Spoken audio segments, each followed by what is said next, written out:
In this video, I'm going to show you very quickly what text expansion is and how it can be used powerfully to increase your productivity.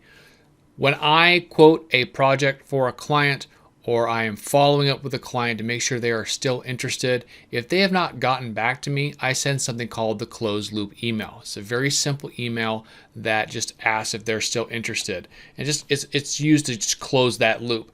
And there's text expansion is the concept of typing in a couple of characters and it's going to expand. So very quickly, I'm going to go email closed loop, ECL. And then a pop-up is going to come up. So what is their name? Okay, we're going to say it's Bob. And just like that, very simply expands all of that information. And there are unlimited types of text expansion you can do.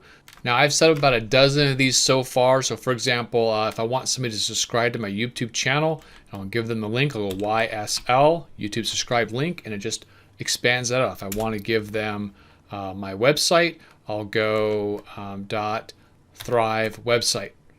So a big shout out to Jimmy Rose for showing me this in a course that he put out. I'm going to be implementing this for a lot of my different shortcuts for information I need to set out quickly. Thanks.